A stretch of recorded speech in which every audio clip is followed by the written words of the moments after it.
Okay, lesson 1. Let's open O1 start then. And I also open the finished product. Yeah. Okay, so we are starting with that picture and we're trying to end up with that nice picture here in the end. So where we brighten the stuff up a little bit and put some text and some styling there. So in the opening file, we have a picture of a rose, pretty dark, and we have a second layer here, which is actually not visible at the moment, where we have the happy birthday font up there. But before we all start, I even forgot to show you all around the Photoshop. And up here at the top, we have all, like in Dreamweaver, our main points. We can select stuff or resize images. So here are our options for creating new files, closing, saving, then later for exporting, for saving them. And on the edit part, we have some fills and strokes and perspective wrap and transform when we want to distort stuff.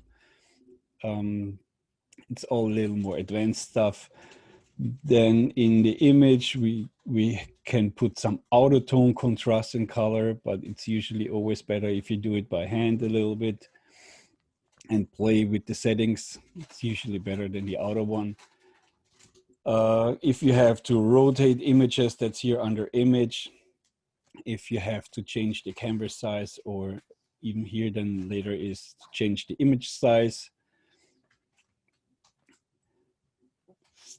Different layer mask vectors. So we maybe doing a little bit with masks.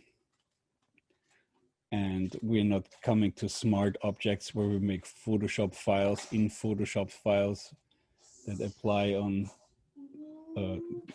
different, for example,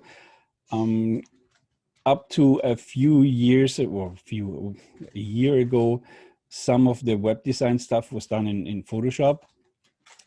And you created like 3 canvases, for example, on your Photoshop file, and then you had a desktop, a phone, and iPad size there, and you could create smart objects that you put on all 3, or you have more screen sizes places, and if you update one, it would be updated in all other places as well.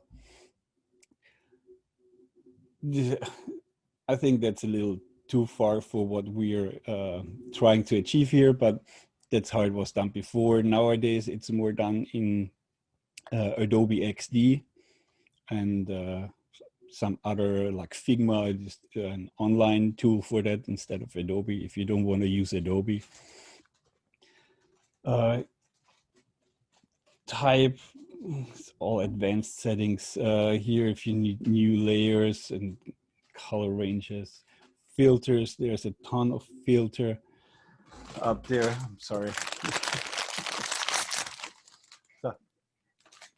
Just ton of filters you can then put on your images to make it look different. 3D objects, different views.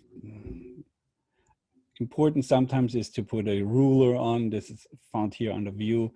And whenever you have something I'm talking about and you don't see it, like a history tool or something, that's always under window, and then you can see here which tool you want to have. For example, here we talked about the history tool. If you put that here, then you get the extra one here. So that's the main point. Then here on the left side are all the different tools you can use. So like the move tool.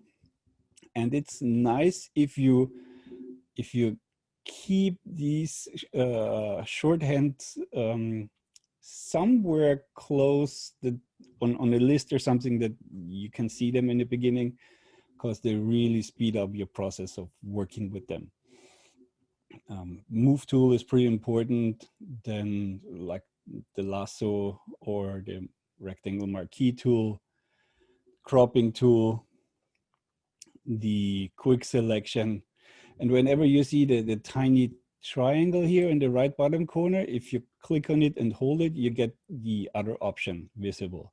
Like in the crop tool, if you hold it, you have a slice tool and the slice select tool. It's just for slicing images.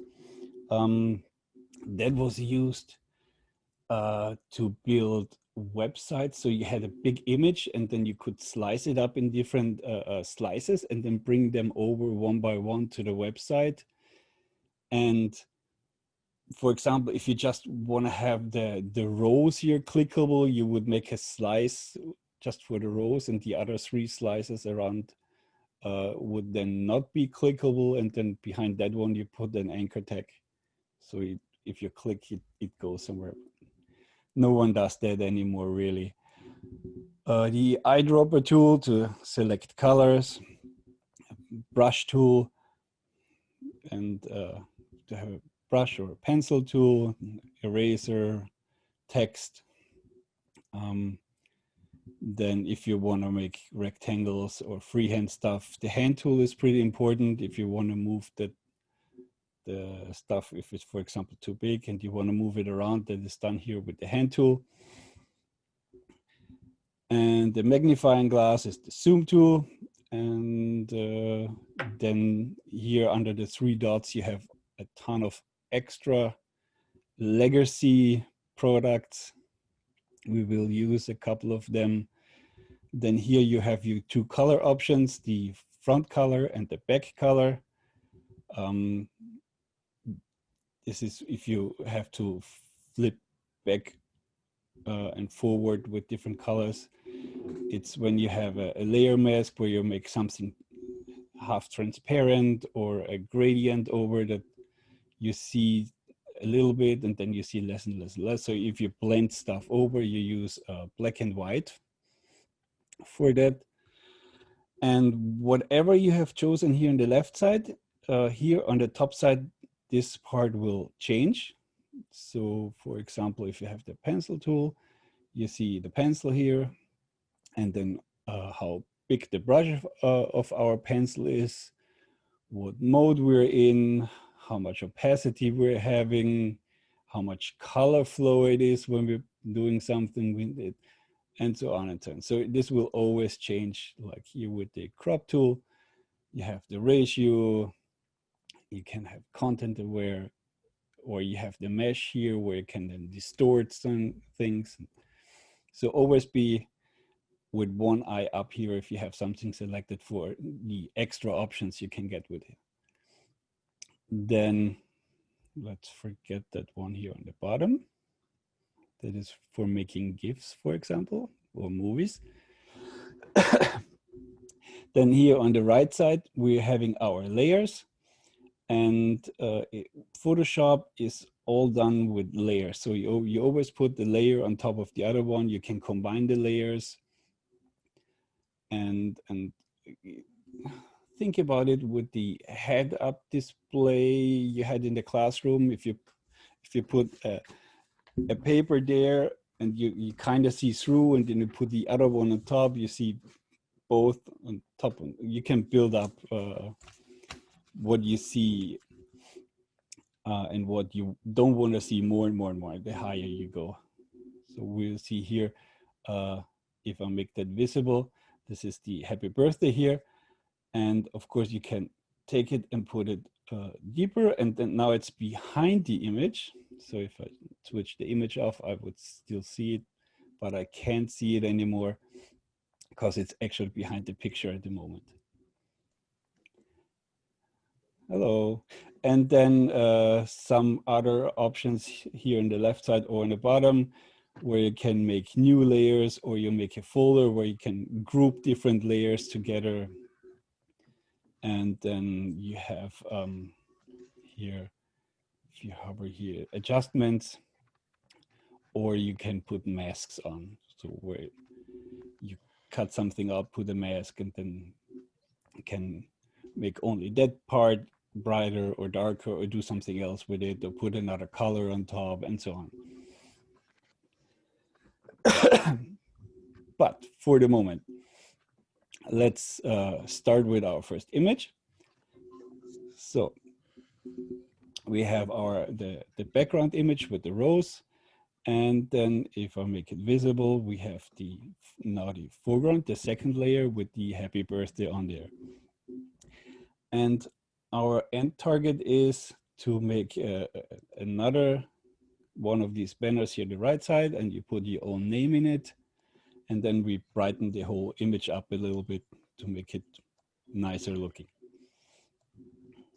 Any questions so far? There's a lot of information for the beginning. Okay. So let's select the second layer. So you see then this is highlighted. And we can use with the quick selection tool, this is this one here, we can also select the wrong one.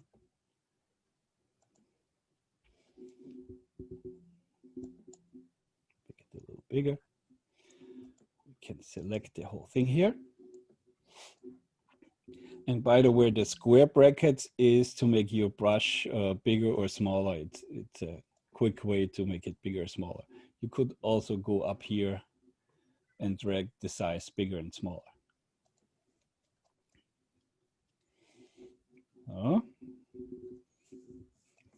Then just basic Control or Command C for copy, and then put it back on the same layer with Command V, and then actually it copies it in the second layer, so we can undo that one here. For example, we can use our Move tool and bring it down here. If I switch it on, we have both. And while I'm moving, if you go here to the side, you have the arrows to make it left or right, smaller or bigger. If you go to the top, you have the resizing for top bottom. If you go to the corner, you can resize it in both directions at the same time. If you use the shift key, what is it now? If you use the shift key, if you use the option key, you can resize it from the center. And if you have the command key, you can only just use one corner. And with the control key, you can resize it without getting the proportions messed up. So let's resize it here. And if you go even a little bit more to the outside, you see that my cursor changed to this curved one. So if I'm clicking that one now, I can, for example, rotate it.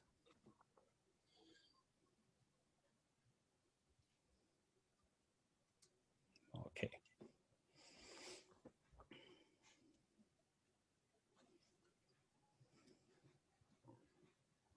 So let's put it nice to the side.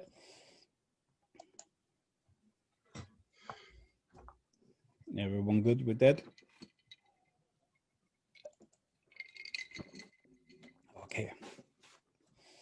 Now, while we have it selected, let's take the brush and click at the foreground color. And then for you, I get the color picker opened. And if you can select the color here, or if you just move out of it, you get the color picker. So we just select the color here that's close to that, and then okay it out, and have the brush, and wrong. Have to select it first. So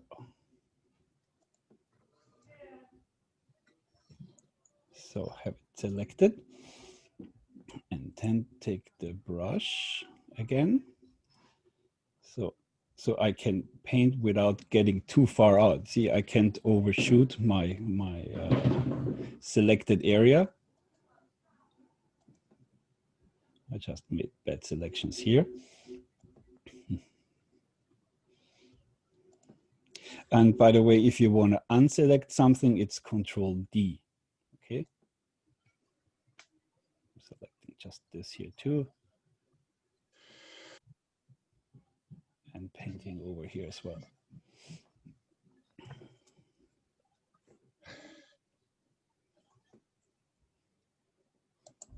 Everyone good so far? Okay. So now we have 3 layers. One is the rose, one is the original ribbon, and one is the other one. If we click in here, or double click in here, we can rename layers. Let's see. Okay. Call it something else.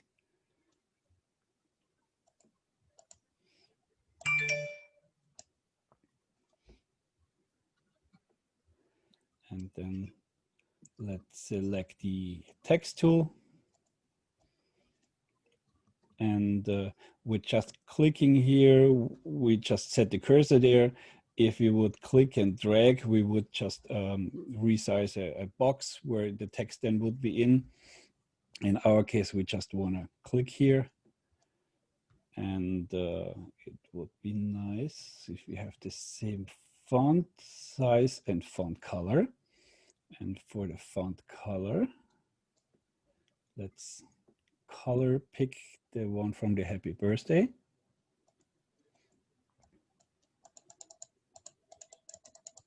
And then I just select it here and write my name.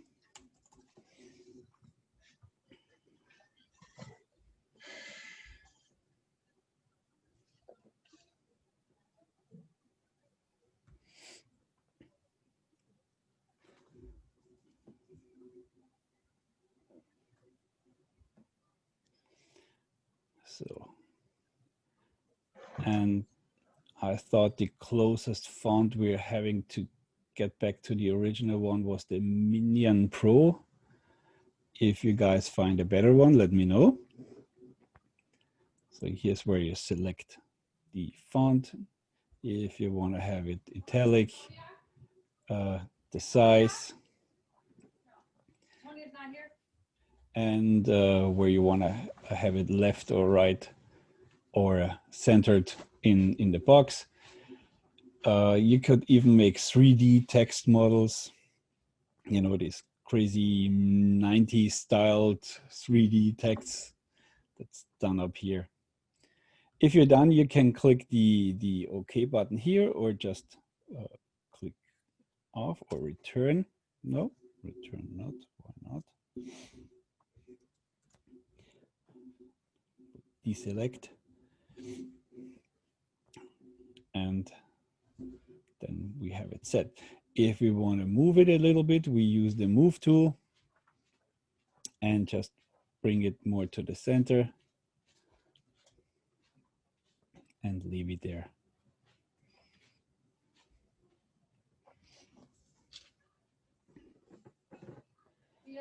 So now, in order to make everything of the image of the rose look a little brighter, let's select the rose layer. Okay. And then let's pick an adjustment layer. It's the one with the circle here. And let's do brightness. Where is it here? Brightness and contrast. Okay, you see you get this extra layer here created on top with the brightness and contrast symbol here. And then this is kind of where you could put a mask on where you only want parts of it brightened up. So then here with the two sliders, you can make it a little brighter. For example, And then you can take the contrast up and down to look where it looks good.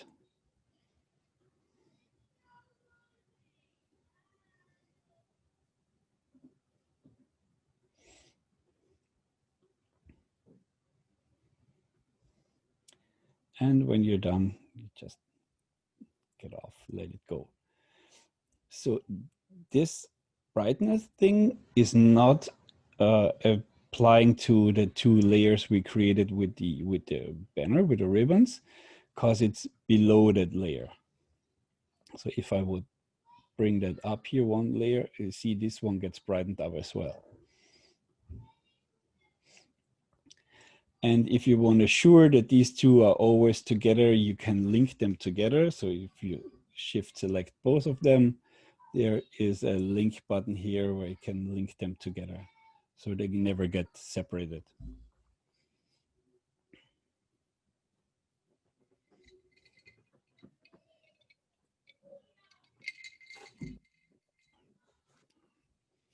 Oh, cameras already.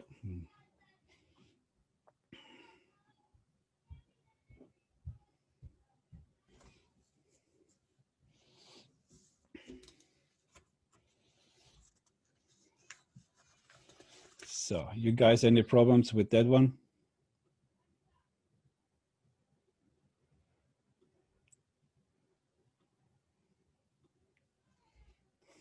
You guys are way too quiet for me.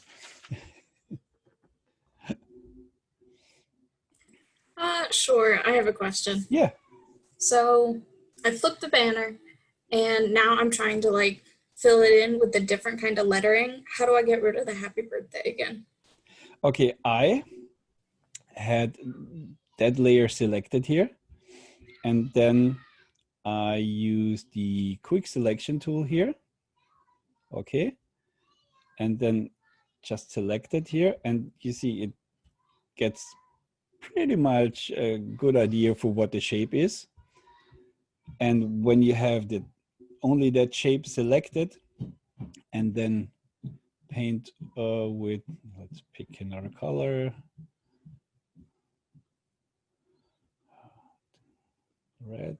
And then if you color over, you don't mess up the edge. See, you can't go out.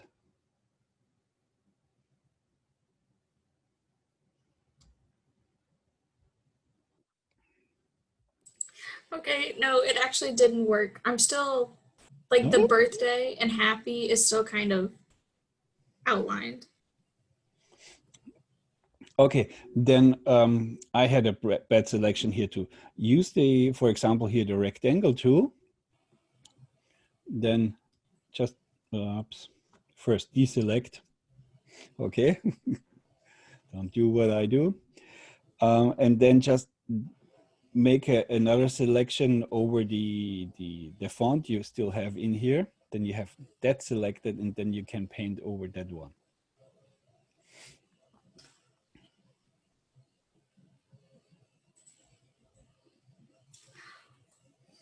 Okay, that worked. Okay. Yay. So always be aware which layer you have selected and where you are at on the picture with that. Okay, so this is pretty much done. Except if someone else has a question? No. Okay. Then let's go to number 2. And here we also have 2 files in here. It's the end file. I opened that one for you to see where we're trying to go here. So it's an old image, and we're trying to clean up the sky. And here's another person that we want to get rid of, and some of the cracks and stuff on the wall and dirt, and freshen up the colors a little bit. And okay, so this is how we got it. A bad scanned in copy of an old picture. And I got images not as bad as this one, but kind of like it for web design projects. And I had to do a ton of this little touch-up work to make it look halfway decent in the browser. So here, let's use the crop tool. So this is this one here. And with the crop tool, we could make it kind of straight. If you pick the corner up there, it looks kind of straight. And then let's resize it a little bit.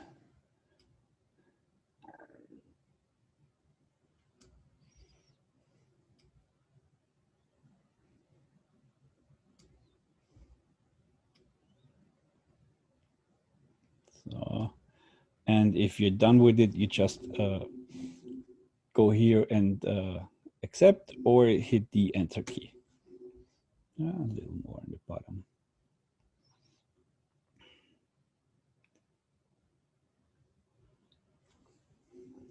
Okay, and usually before I do something like this, you see that the first layer is locked. I make a copy of the whole layer. So for that, I usually select it and then hit Command J, and that duplicates and then switch the other layer off. So I always have an original copy if I have to go back. I'm not destroying the original image in any kind. Spot healing brush here. Okay.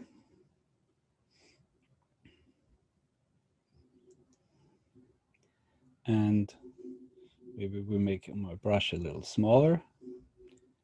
And then if I just click here, let me zoom in a little bit for you guys.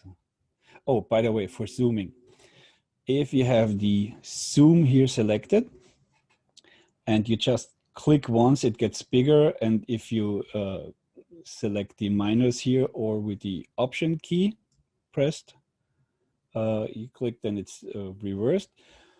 But the more interesting one is if you click and hold it and drag left or right, you can free zoom in and out to go wherever you want, okay?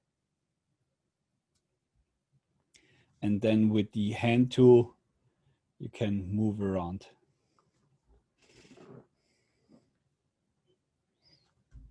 And if you just want to have the hand tool short in between because you have another selection, you just hit the space bar and you get that too.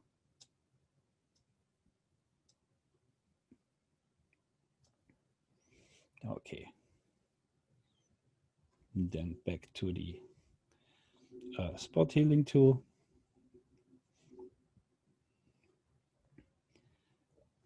So if you're somewhere closer, you can even hold and no, not anymore. Just click where you want to have something removed, but be aware if you're too close to something else, it would, like here, it does a pretty good job. Like here, it didn't do a very good job. So you can go back with the history tool, go one back. I always try to clean up the little spots and everything in here too on the old pictures, just to get it clean up. Sometimes I know it's my dirty monitor instead of something on the image.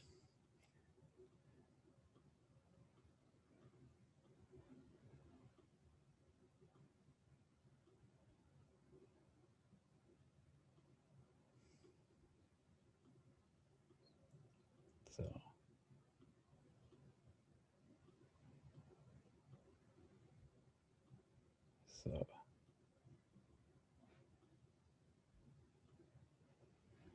this is how you fix the little imperfections here.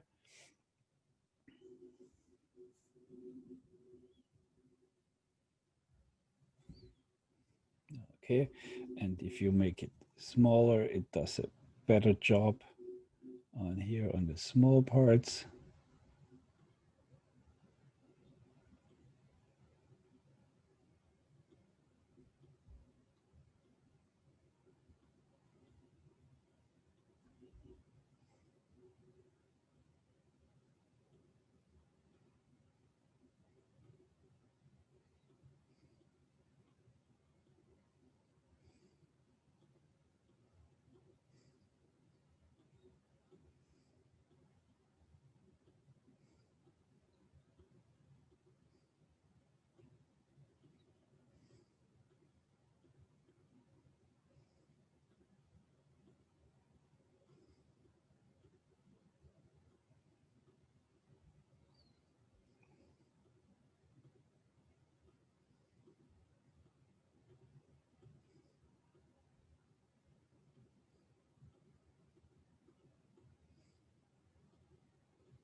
Okay.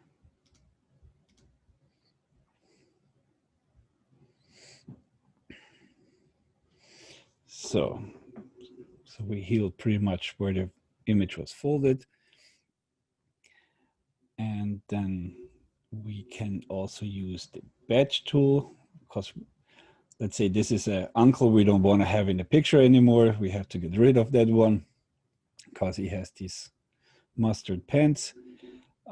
We can use another tool. So it's the patch tool, this here.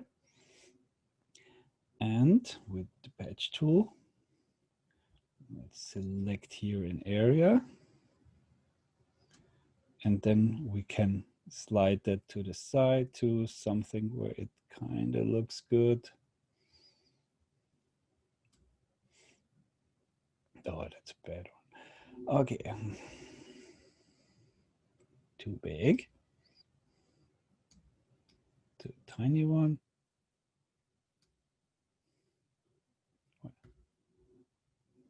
Oh, diffusion.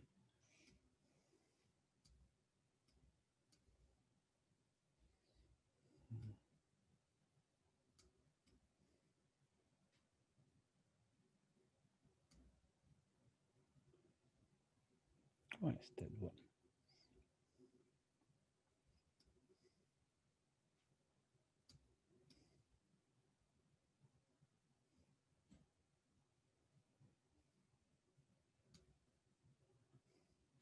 Okay. They can do it multiple times.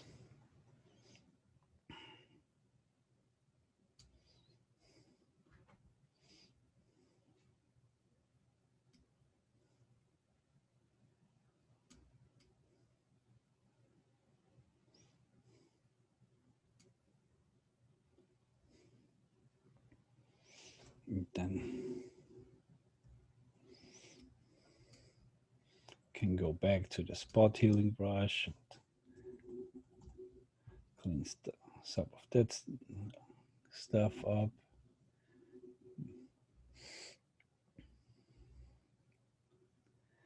And then we also have a different tool, is the clone stamp. We use that one here. So where you select here somewhere, for example, and then you go over and go back and make that stamp over and over again.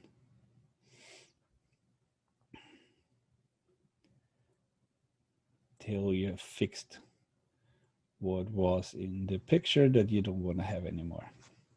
And you can re-put the clone somewhere else again.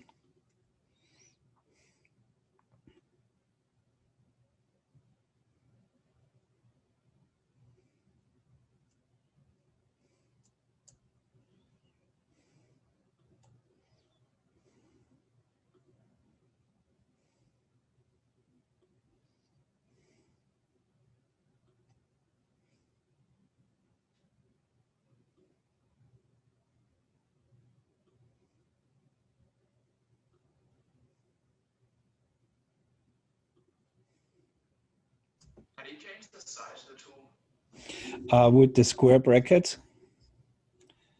So you can go up here and have the size with a slider, or the shorthand one is the square bracket one. Okay, thank you. So one is for bigger, one is for smaller.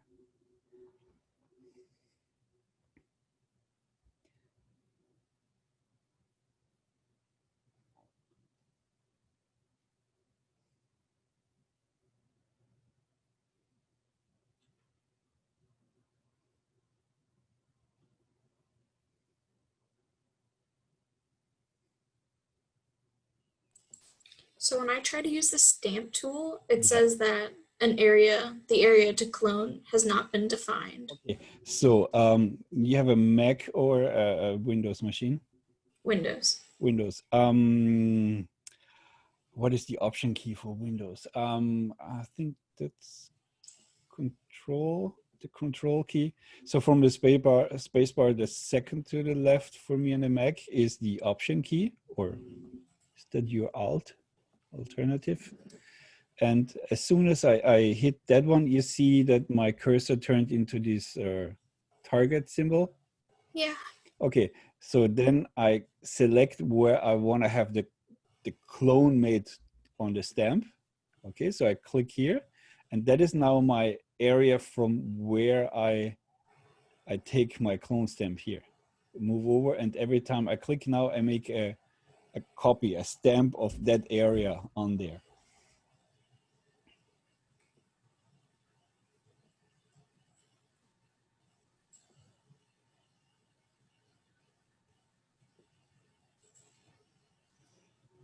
And you can redo that over and over. Got it working. Thank you. Okay.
So you just have to watch out that you're not repeating the pattern too often. So.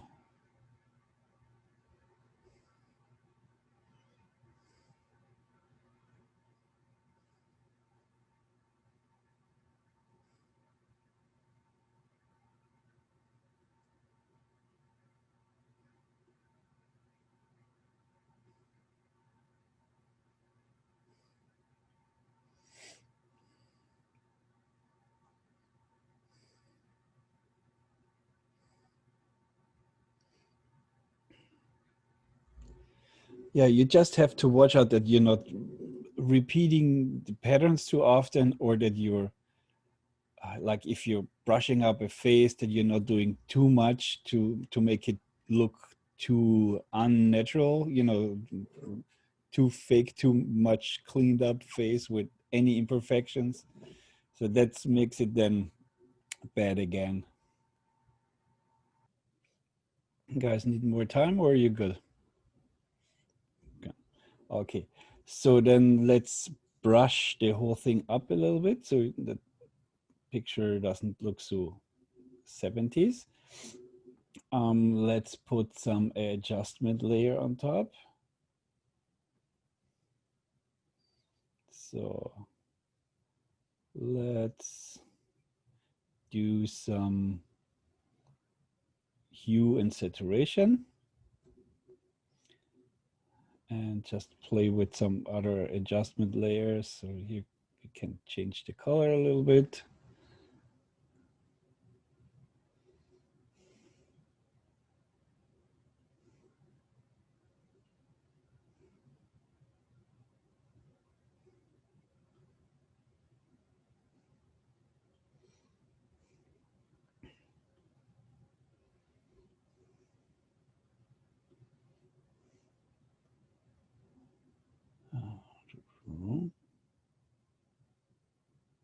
Color balance.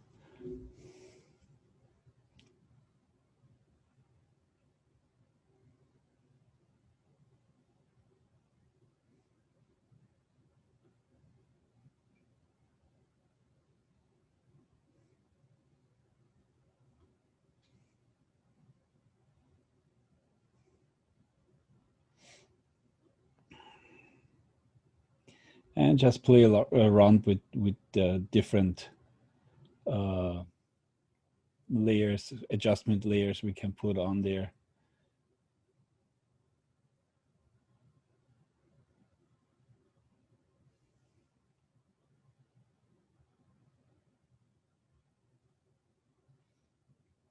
And if you don't like a layer anymore, you can just select it and then drag and drop here into the trash bin. Then you get rid of a layer.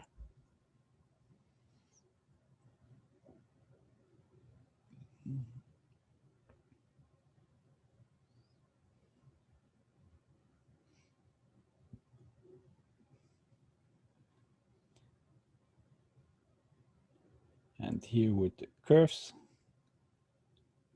you can select where the widest white is and the darkest black. You can select here a little bit.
You guys are good with that picture?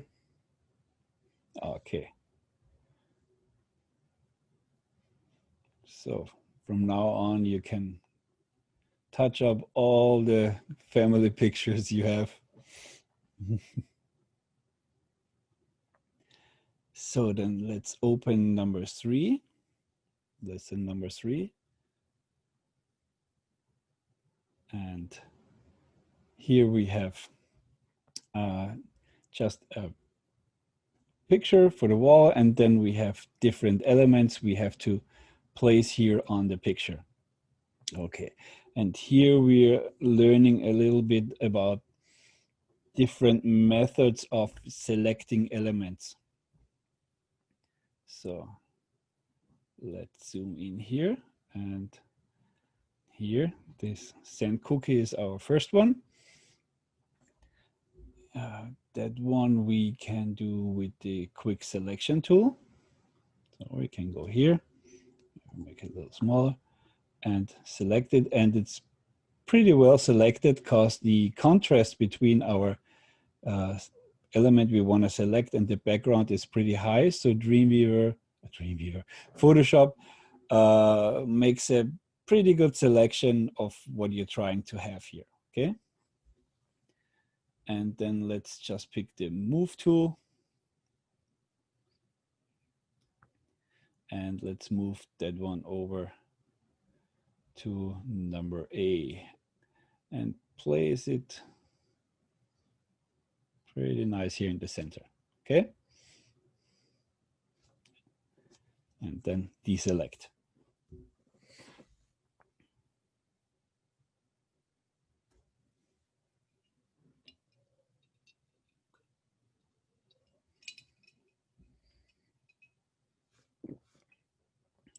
Everyone good? Okay. Then, which one is number 2? Oh, okay, let's take the plate here. And for that one, we can also use the quick selection tool. And we just hold the left mouse key and just drag it on till we have everything selected in here. Okay. And then the same again. We just move it up to here and place it on here and deselect it.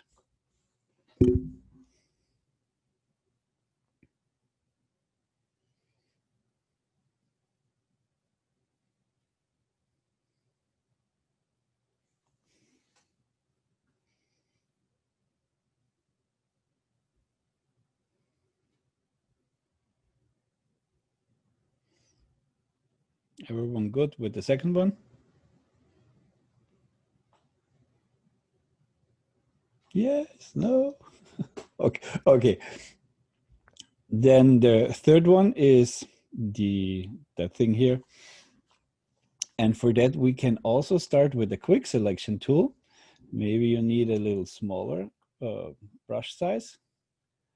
And then we select it. And it does a pretty good job, but not perfect one, okay? So for that, let's zoom in a little bit more. And then we can select redefine edge. So here, select and mask.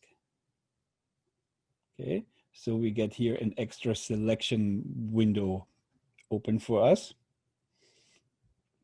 And here we have a few options. Here on the left side, we have different selection tools and sizing and the hand and lasso tool. And here on the right side, we have different view modes. So if I have a red or reddish object, the overlay with the red background might not work perfect for it. So there I might want to have a black or a gray background. On the other side, if we have something white, red works pretty good. And this is also very nice if you have to select hair or something in a picture. It's a very nice tool to select this one. If you want to have a different color, you can pick that one here too. And with the opacity, you can more or less. Then here for the edge detection, you can determine how much exactly the selection should be with the edge. If you want to have a little bit buffer on there, so it gets a little faded out on the edge. So, but then let's have here the redefine edge brush tool, and then just make a little one by one paint strokes over the edge and see how the selection of the edge gets better.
Okay, and if you're kind of happy with your selection, you can change how you want to have it output. You just want to have it output as a selection or as a new layer or a new layer with a mask. We just stay with the selection, hit OK.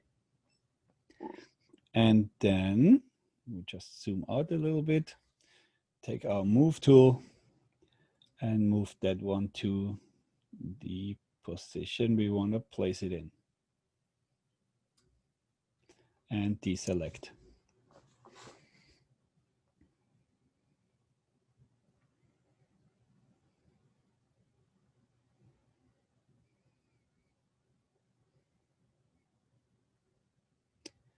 Okay.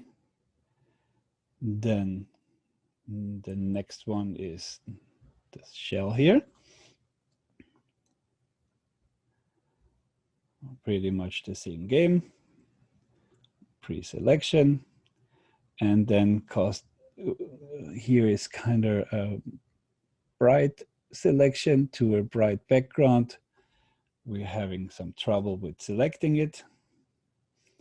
So we have to go and do the same game again.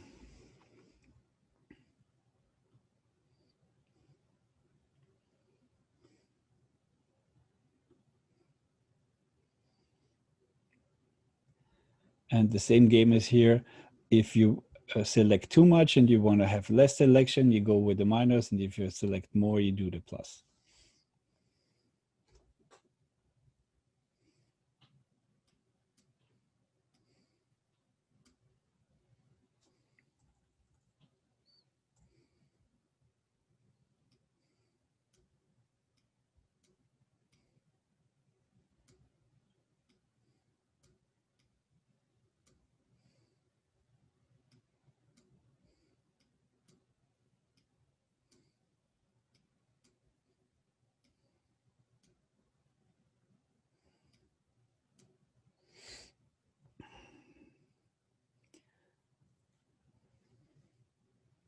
And if you're done, let's click the OK again. And the move tool. And we move it to the other position.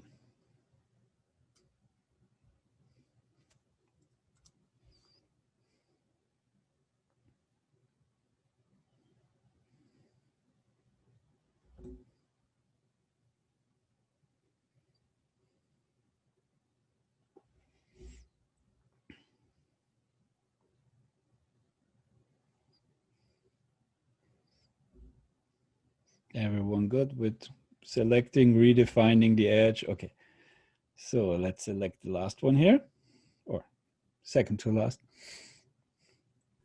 Oh, there. Thank you. Getting old or tired. Thank you. So with that one here, you can make harder selections. So you just click on the start point and then just move around the edge and make every couple of pixels another selection.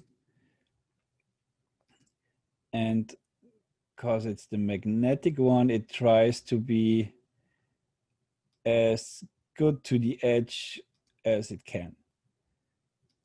So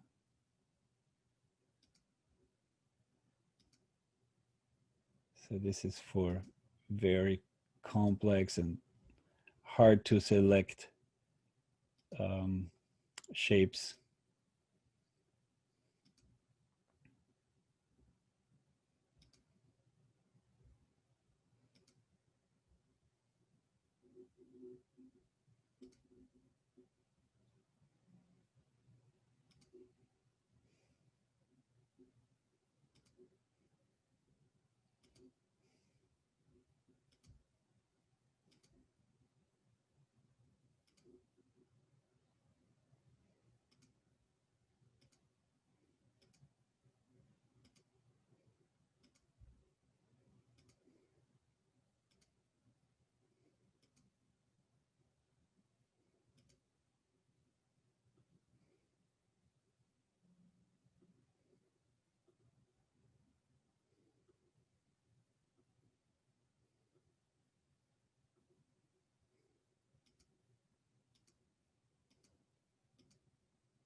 Okay.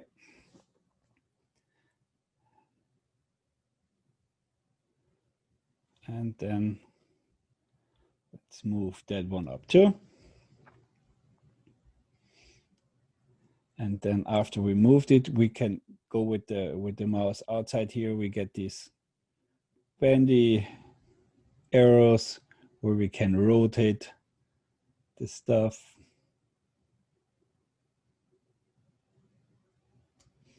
And then drag into position and deselect.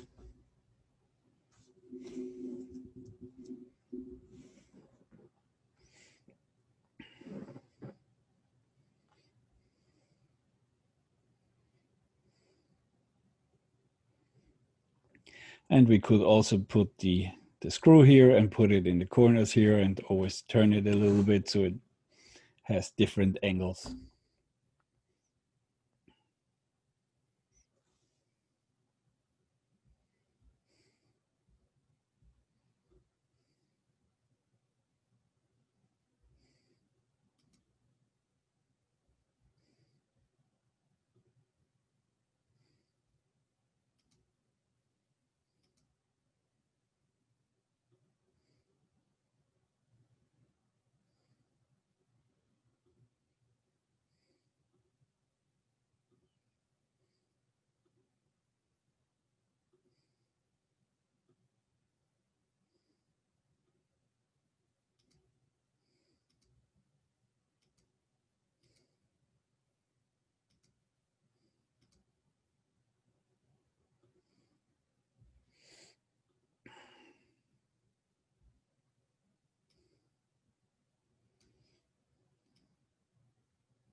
And then copy and paste it.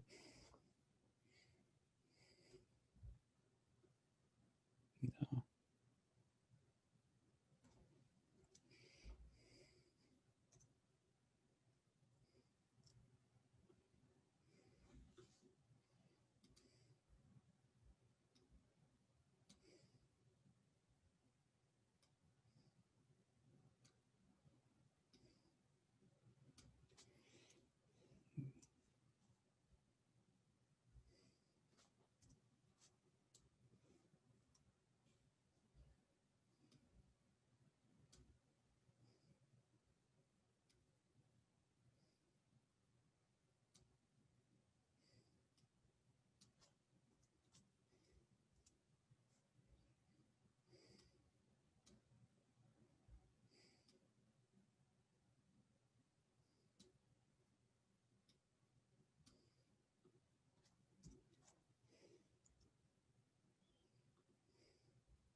Then let's go to number 4.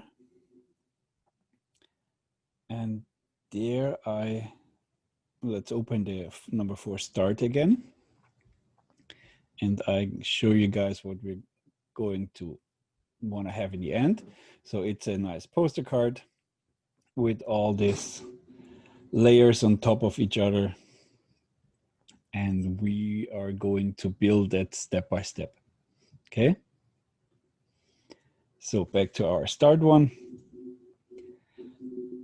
We have that one here. Then we have 3 layers that we didn't see so far, which is one is the flower, one is the Hawaiian text, and one is the postage stamp. So I give that in again. Here I have the white background, and this is the pineapple. So in order to get our background, let's open the clouds picture as well. Okay.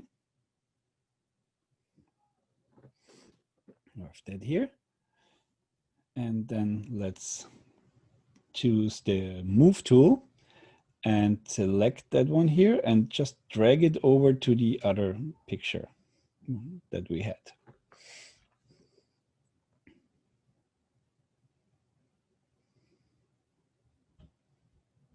Okay, and let's put it somewhere here and make it extremely big.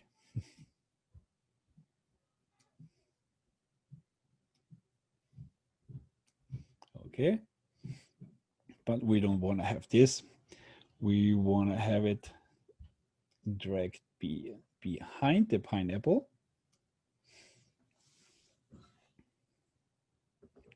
So we just grab the layer and drag it down below the pineapple layer.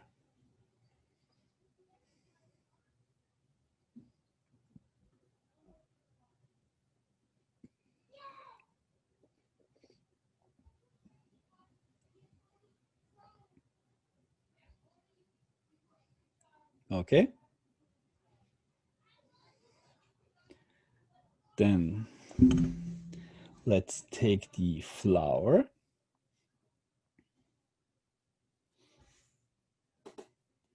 and just select that one here and just copy and paste it so we have it another time. Then let's just drag it over and drag it to the other side downward here.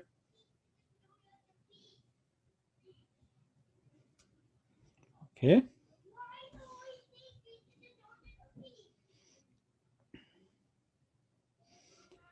And now we could use an adjustment layer or one of these FX layers we want to put there. So let's just do it with that here. Let's select the layer style. And we're going to color overlay. Okay. And with that here, we have a different color. And I even saw that one here on the other monitor where you can pick which color you want to have there and which opacity you want to have. So go darker. And then here with the opacity, I can go more or less.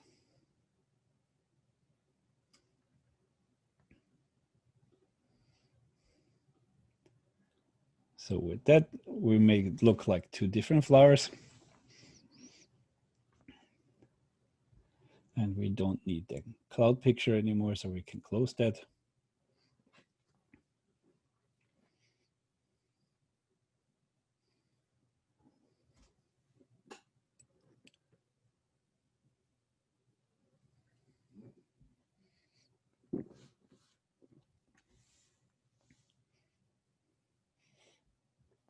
Then let's open the beach picture.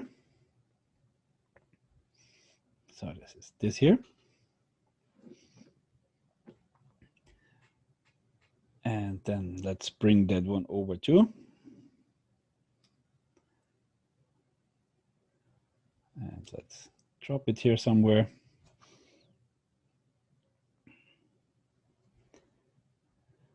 Then let's make it a little smaller.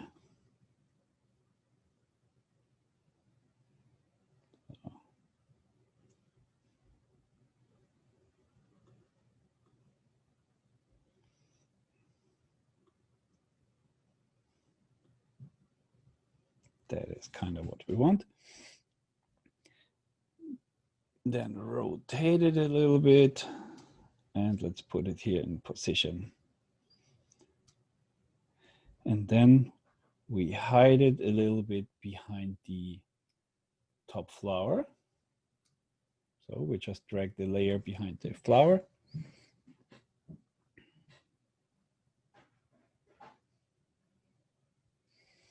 And then let's put something else on here. So we use the FX down here again. And this time we select the stroke. So, and then let's put a white stroke, white color.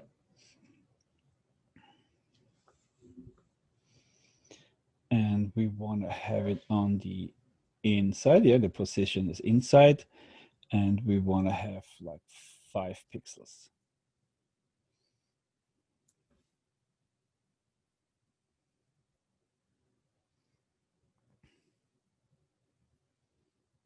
Okay.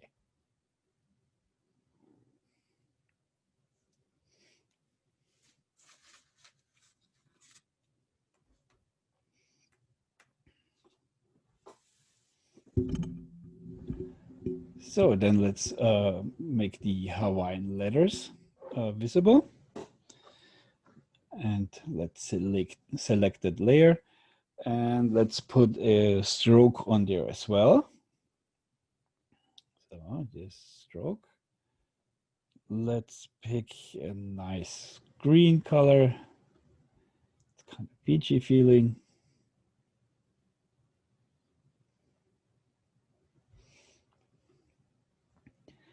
Okay, this time let's use 4 pixels and the position of outside. Okay, we don't want to make our letter smaller. And then let's also add a drop shadow. This is this here. So we just select here on the left side checkbox and click it. Then let's have the blend mode of multiply. Then let's do the opacity to kind of 75-ish %. Then we can put an angle there at 78 degrees. It's kind of okay. And then distance of 5 pixels. A spread of 30%-ish. And a size of 10 pixels. And then we have our drop shadow here behind the font.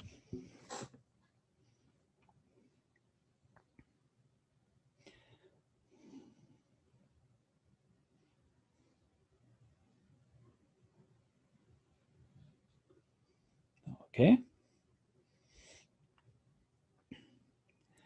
Then here on the left side, we have a gradient tool. Let's use that one as well. So let's select that one. Pick 2 colors. Let's have the first one kind of yellow orangish here, and the second one a little darker. That here. And for the gradient tool, you just click somewhere, drag it, and let go. Oh, that was the wrong layer selected. So just want to have it in here. select it first.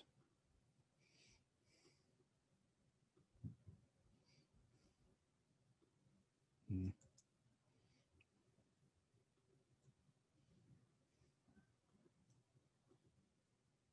Yeah.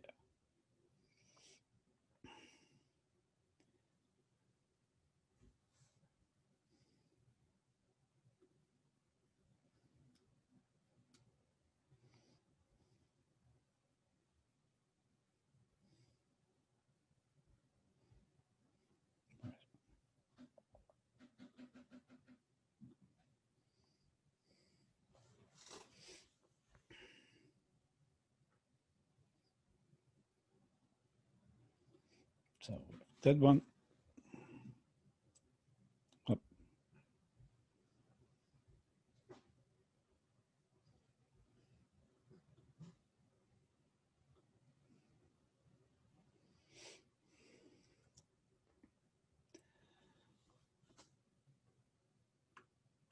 And then let's select the stamp.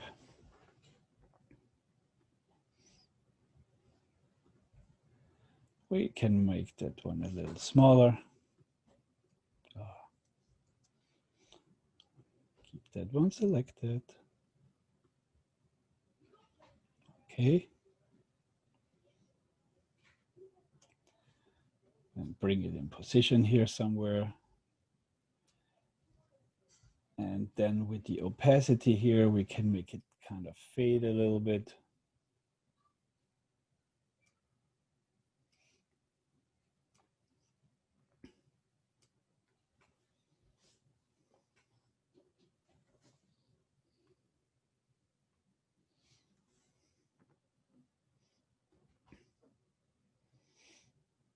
Okay.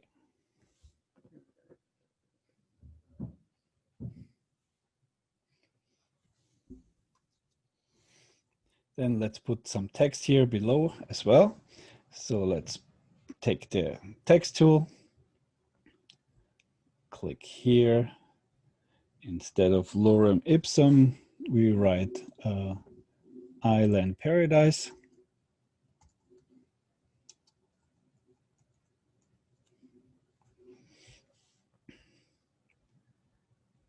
And I then afterwards select it.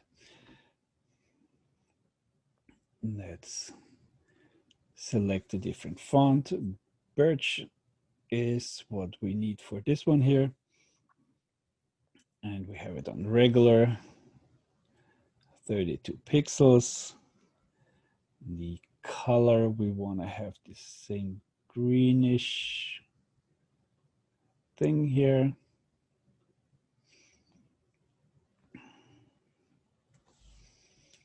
And then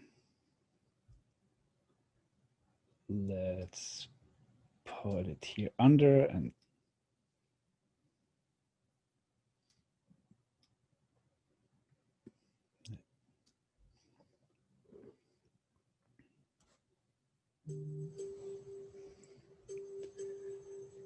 if we want, we can put the drop shadow here as well. So let's use the FX here again.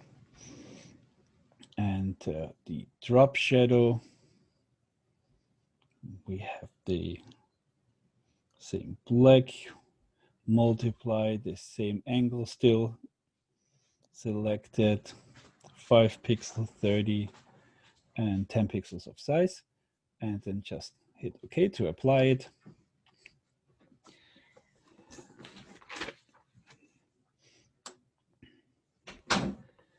And then we have everything here.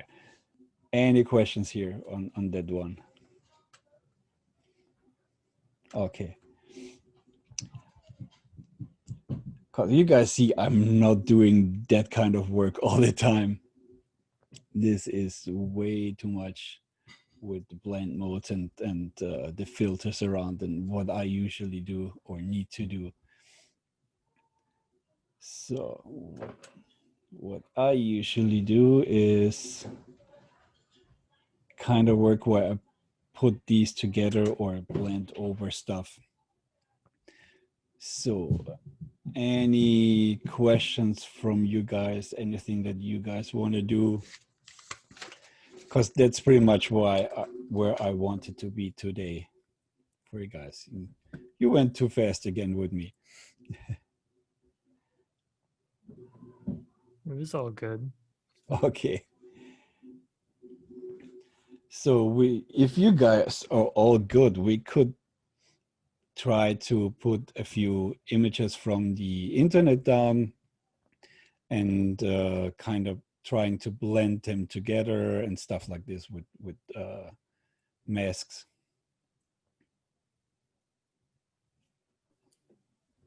Sounds fine to me. Okay.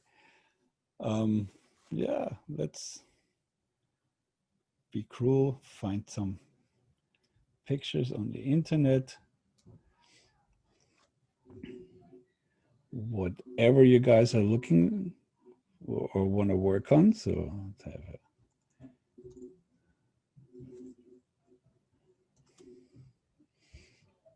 let's just get like 3 pictures.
So everyone good with some image putting on there, doing some stuff with it? Yep. Yeah. Even though it looks kind of silly. Doesn't matter, it's practice. I don't like mine either. I know, I was surprised when I saw you putting the lady on the mountain. I was like, what's he gonna do with that? Yeah, and like the moon, I only did halfway. So you see what I did with the moon here, for example. So I selected the moon, then I put the layer mask on it, and then I selected the layer mask, this here. And if you have black and white selected, white makes it visible and black hides it.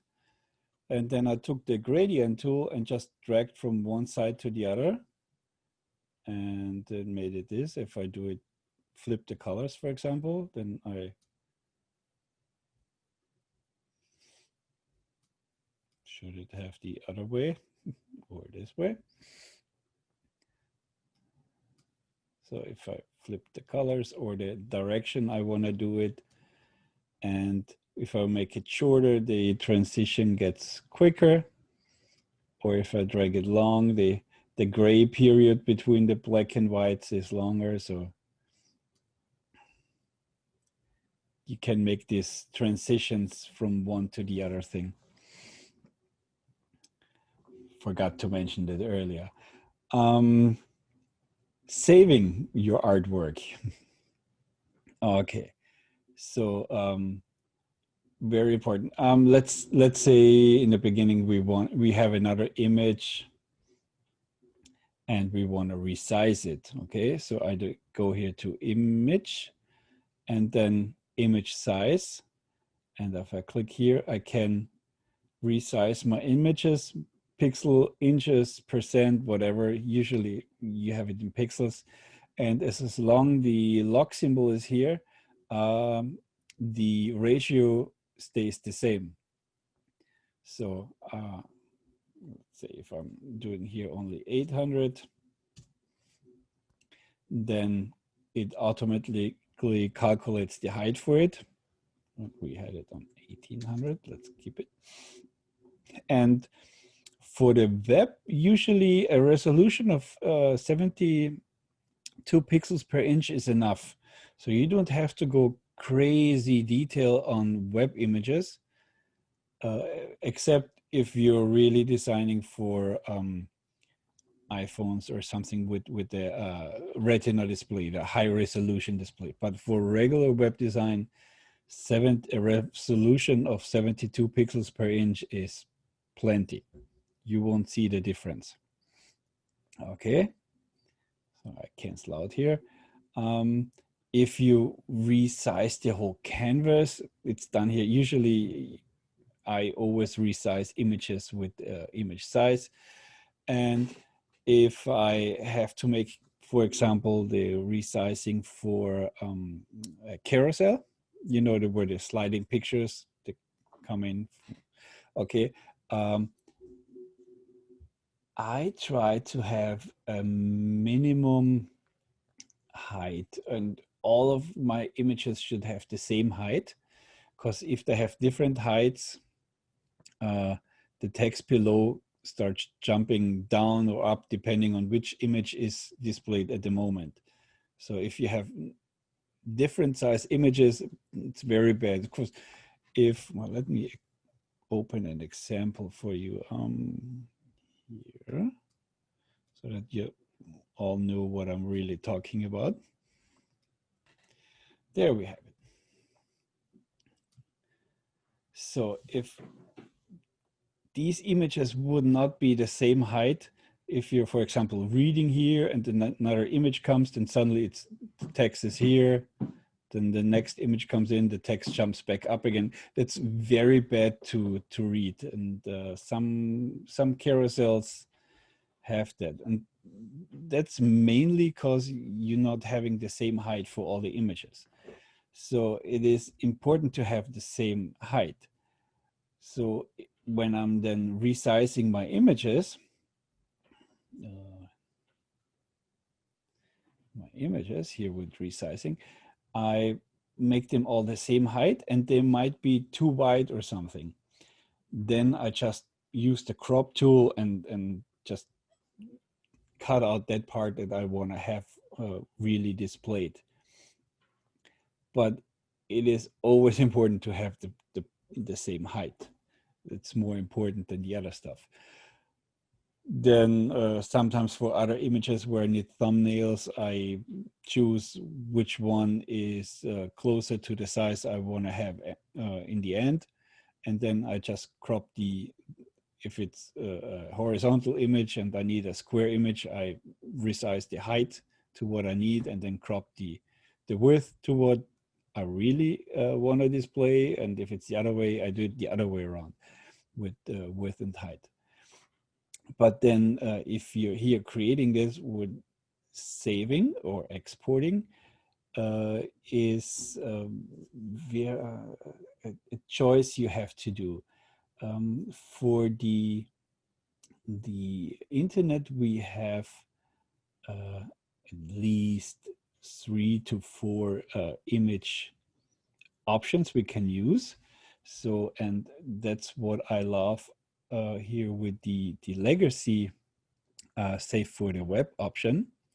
So if you're here and you pick that one, you get these 4 windows up here, and then you can resize to have it fit in here. Okay, and then you can decide what you want to save it for. So this is the original. It's 8 megabyte for the one picture. So that's definitely not what we want to use for the internet. So let's use the first one here, JPEG. JPEG is good for images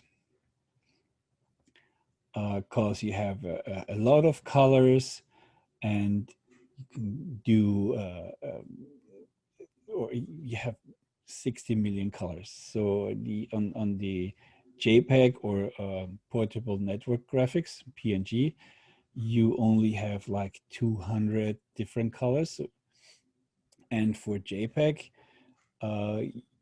it's always for you in here, you can play with the quality settings. So go as low as you can with the quality where the image still looks good. So that's actually the game we're playing with images for the web. So if I go here and 60, 40, and it's still okay, so we don't really see difference. But if I'm going too low, let's zoom in on that one a little bit. Nope. If I'm going too low, I see that it gets fuzzy and the color is not really working anymore. And the more I give, the better the quality is. So you're playing here a game is how low can I go? And the nice thing on the legacy one is here you have a preview of how big the file will be and how long it would download with a crappy 56 kilobyte download rate. And you can also play with other ones here. So this one we could make PNG, for example. And sometimes it gets even bigger for regular images because PNGs are not for images, it's more for graphics. As the name says, portable network graphic. But you can have transparency with PNGs and with GIFs. Let's put the next one here with GIF. And here you can play with different colors, or if you don't need all the colors, and play with the settings. And then the nice thing is you have the preview here. So far for our image, JPEG is still the best one. If I would have, for example, a logo and I don't want to have the background, I cannot use JPEG because JPEG doesn't give me transparency. So I have to use PNG or GIF.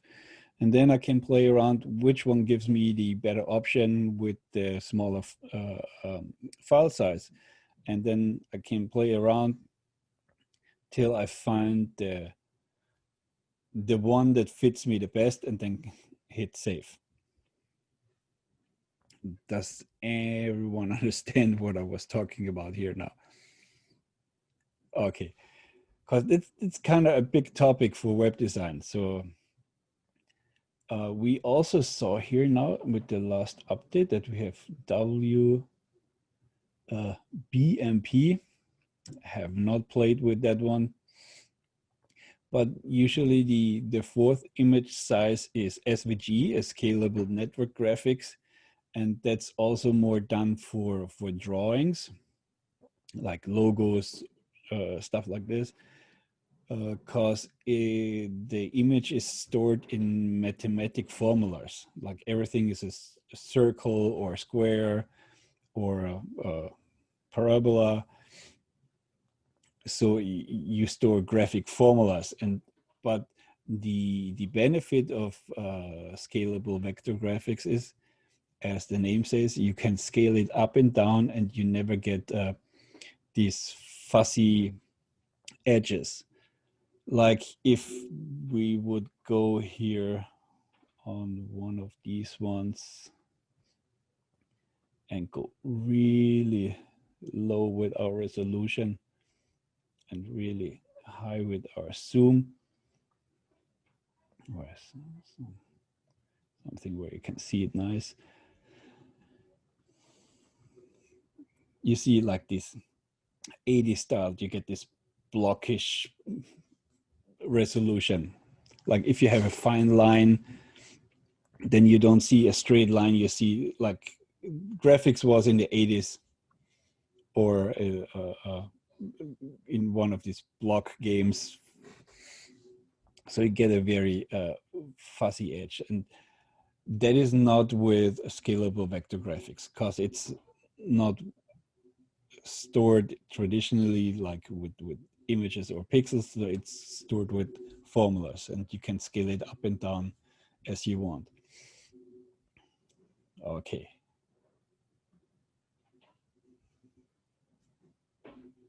Anything else? Questions? No.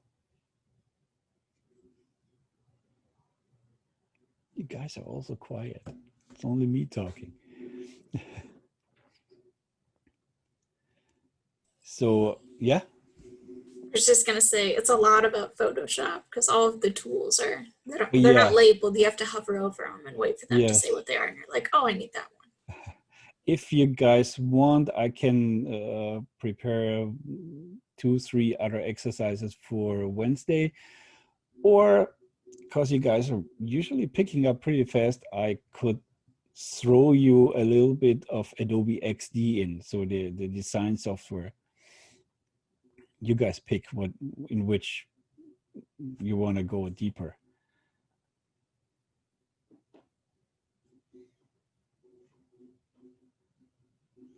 Seven persons, so you can pick one or two. Are you guys interested in more Photoshop work, or you guys want to have a toe into XD? So what is XD again? XD, let me open it for you.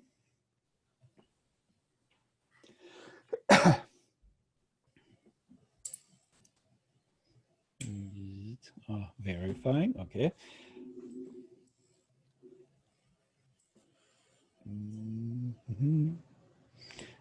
Just been a couple more minutes till I'm verified. I'm interested in how XD works, but yeah? Maybe other people need more Photoshop. I'm not sure.